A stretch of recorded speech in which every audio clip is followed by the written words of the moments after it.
let's say that you was to have got this confidence, why don't you just take that and just be the bad man on the roads? Because I know. Just be super confident on the roads and get it locked down, because you know it's that illusion of confidence as well that man rep and are able to pull off what they pull off.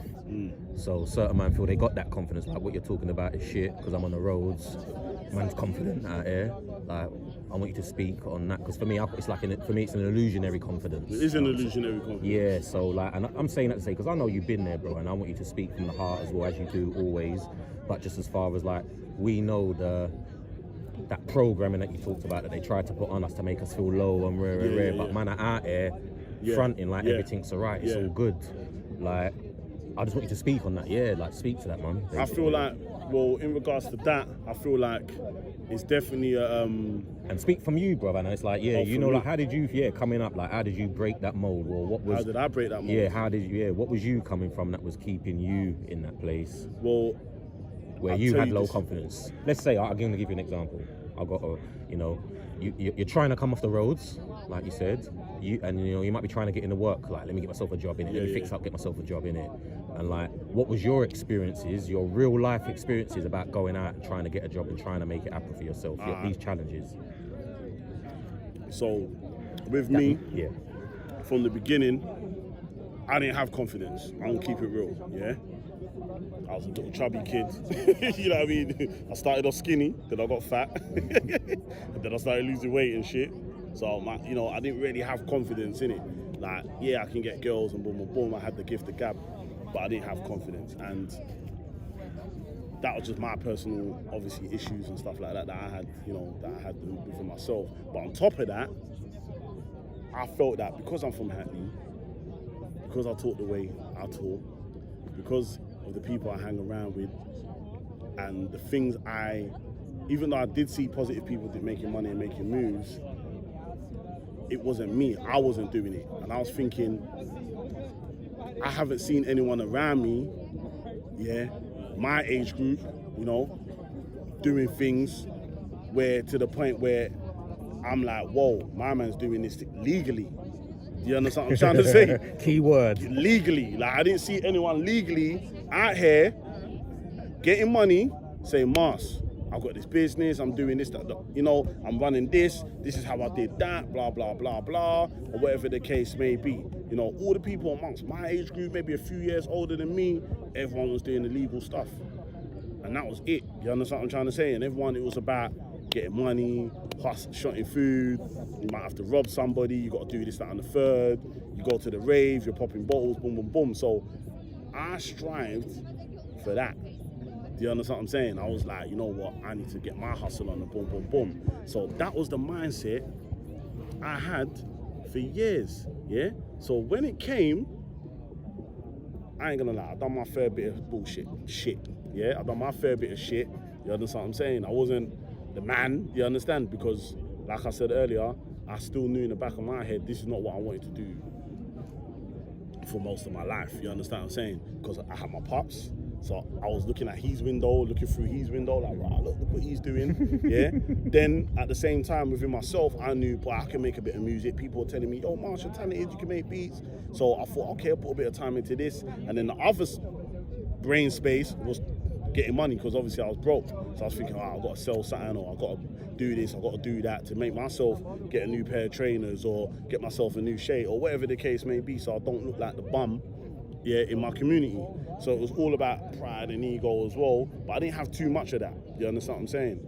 But where my transition, I'll call it the mental transition, where it kicked in for me was I realised that I got to move out the neighbourhood, because it got a bit heavy for me, in a sense where I knew someone was going to get seriously hurt. You know what I mean? I don't want to obviously go into it, but I knew it was going to be a bit of a life and death situation. I was thinking, if I stay here, something's going to happen. The way things were working, going on at the time. I was thinking something deep's going to happen. I could just sense it, So I moved. I've done the whole, I'm homeless, blah, blah, boom, done all of that, got my own little spot. So when I was out the neighbourhood, I was now no longer really connected as much to the neighbourhood, because it wasn't on my doorstep like that. I couldn't just phone my brethren around the corner or hear the latest news, what happened, or boom, boom, boom. Like, it wasn't as accessible, and I wasn't driving.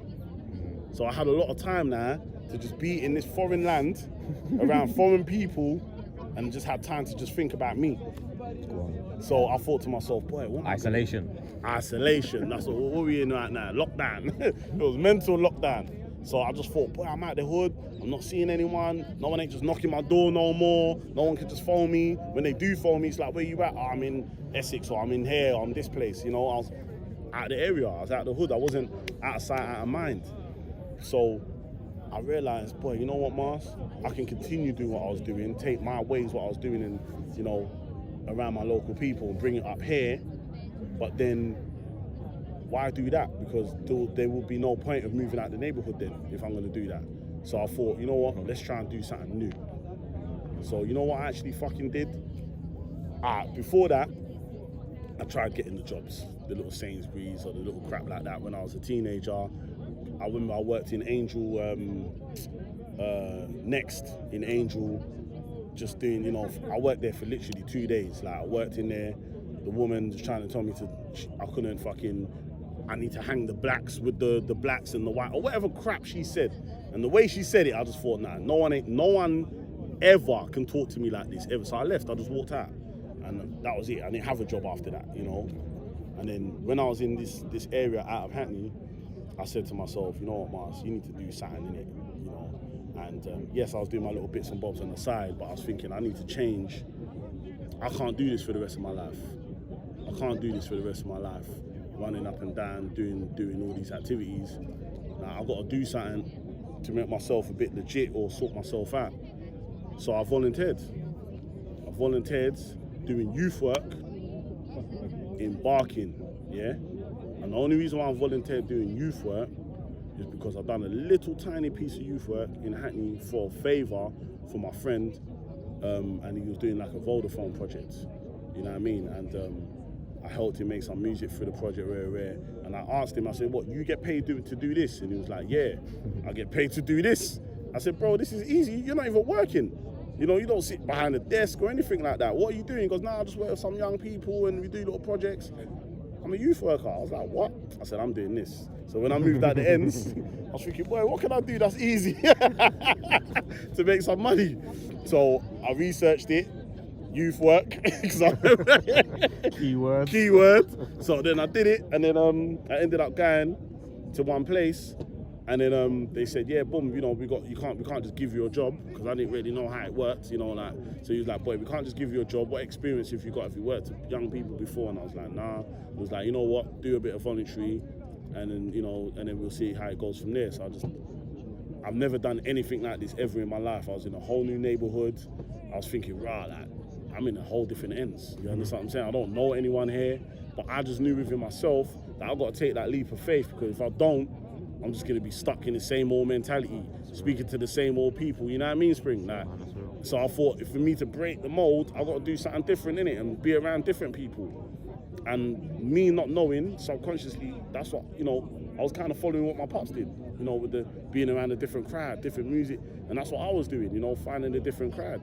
Because to be real, growing up, it wasn't cool to be parring, that's what we used to call it, hanging with people from different areas, you understand? So it was like, if I wanted to say, for example, go and start, I don't know, doing music with some West London guys, yeah, for example, you know, people in my neighbourhood would be like, bro, who you rolling with these man? Who you rolling with them man for? Like, who are these dodgy man that you're rolling with? And you'll get this. So that's as well, confidence, lacking you think, boy, I don't want to look like an idiot, you know, I don't want to, so you kind of thought, boy, I've got to stay in my neighbourhood and represent my neighbourhood. That's what it was. But then when I moved out in the neighbourhood, I realised it's not about just my neighbourhood. Like, I've got to actually, if I want to make something of myself, I've got to talk with people from all different walks of life.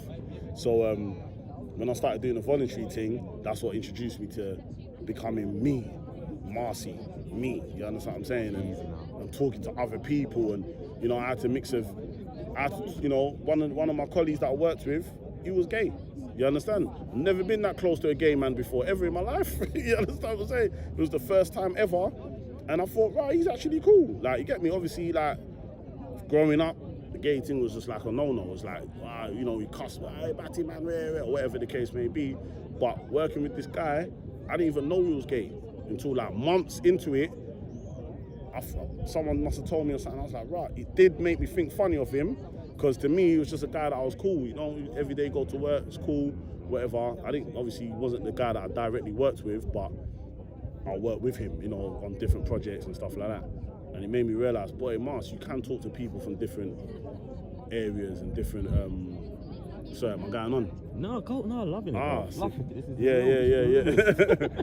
Yeah. So I made me realize that, boy, Mars, you can interact with different people, because in my neighborhood it was mainly either black, Turkish, white, you understand what I'm saying, or Asian, you know, and they're from the neighborhoods. We knew them, we grew up around them, the local man in the shop, like. But when I went to this other area, I'm working with people that ain't from Hackney. They don't know people I know, or they've never experienced some of the shit I might have seen just on the day-to-day. You know, people might getting stabbed, or, you know, fucking shit going wrong on the street. You understand what I'm saying? So, going wrong. Huh? Going wrong. Yeah, shit just going wrong, or bad drug deals. Like, they've never seen shit like that. You understand what I'm saying? So I'm like, right, these people are actually innocent. You get me? And like, they're cool with me. You understand what I'm saying? They don't look at me as like some, you know, I'm never. Listen, anyway. So I'm just saying, when I met these people, I just thought, okay, cool, and they embraced me as family. It was all good, and it was a white lady from Essex, it was a black guy from South, it was another older black guy from East London, and you had the guy that I was explaining, the gay guy. It was just all a different mixture of people. Diverse. It was diverse, and they was all cool, and I thought, wow, okay, cool. And then I started working, blah blah blah. They offered me a job, and I actually became a youth worker. I was actually a youth worker. Young people looking up to me, calling me, yo, Marcy, boom, boom, boom.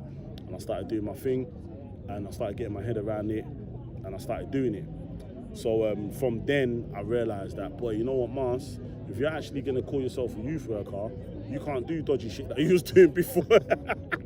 So I realized that I got to knock that on the head. Like, what do I decide? What do I do? But I was making more money doing the fuckery than I was being a youth worker.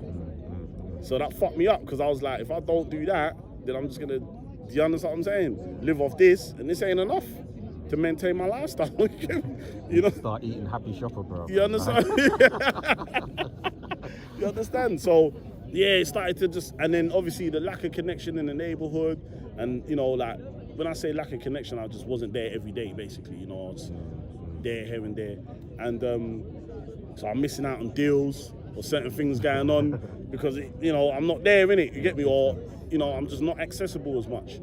So it is what it is. And then eventually it became a situation where I started to have a lot of anxiety, a lot of I would say mental health issues, in the sense where I wasn't, not to the extreme of going I need to get sectioned or anything, but I started to realize that, oh shit, like the way I was living before, like, it's changing.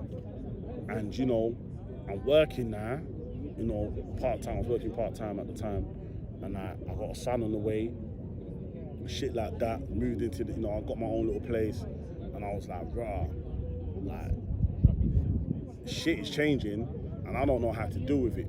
You understand what I'm saying? So it became a situation where, like, I left that job, I got made redundant, so I didn't have a job. You understand? So there was a time where I didn't have a job, and because I was out of the game for a little while, I didn't really have the money and the finances anymore. You understand what I'm saying? Because I wasn't around the man them, I wasn't around certain things, so I wasn't doing what I was doing before in order for me to keep myself up. And I wasn't working, shit was going wrong. I was like, fucking hell, like, what am I gonna do? Because now I'm in a space where, do I go backwards or do I keep moving forward? And that's where that whole transition kicked in. That's where shit got real for years. For a long period of time, I was fucking depressed. You know what I mean? I wake up every day not knowing what I want to do in my life. Like, where am I going? Doing dumb shit, making stupid decisions just to make a bit of money. You understand what I'm saying? Risking my freedom, doing crazy shit. I'm thinking, wow, like, I was doing the youth work thing, I was on the right track, no more work, no more. Like, what am I gonna do? You know what I mean? Where am I gonna get help and advice from? A lot of the people around me, they're not fucking, they wasn't used to like They wouldn't tell me, yeah, Mars, you got to do this, you got to fucking do a CV, and then you got to sort, you know what I mean? Because remember, when I got into youth work, I didn't have to do no CV or nothing. I didn't have to do none of that shit. He was just like, just do volunteering. So I was like, all right, cool. So what do I do? He goes, yeah, just sign this form. Boom, boom, boom. Like, I didn't know how to even write a CV, fam. You get me? I didn't know how to do shit. And I was like, right, I got a job. Like, what do I do? Do I go back to hustling? But in my mind, I knew I don't want to go back there because I feel like I'm going backwards. So that's what caused a lot of stress. Waking up in the night, stressed out, drinking a lot. Didn't become an alky, but I was, I found myself drinking a lot, not eating right, doing all of that shit, living crazy for years, like just not really knowing and just getting by and just floating like a jellyfish. You understand what I'm saying? For a long time, just floating and just not really knowing, boom, boom, boom, and until I realised that, boy, you know what? And it took people like Springer, to be real, like people that was older than me, that can kind of give man a look, talk to me in a different way and made me see certain things. So people like Springer, I had like, obviously my pops was still about, you understand, I had certain, uncles and stuff, and even my OG friend that I met doing the youth work thing, putting certain things in my mind and telling me, yo, Mars, don't worry, shit's gonna be okay, innit? Like, let's do this, let's focus on this, bang, bang, bang. And it took a lot of strength for me to just keep going, because I knew there was more to life. And like I said before, I've always seen through my pops' window, knowing that there was another world out there. So that kept me going. I didn't give up. I didn't think, so fuck this, man, I ain't getting no job. My CVs, people ain't look, because I obviously had to make a CV and then apply. People weren't getting back to me, trying to get into the youth work thing, weren't getting no love. And I was thinking, I got to keep going. So I think that was a process, a mental process that I went through alone, I would say. No help from the man them, no help from my family. No one even knew, to be honest. Like, it was just a thing that the only person I probably knew more was my baby mum.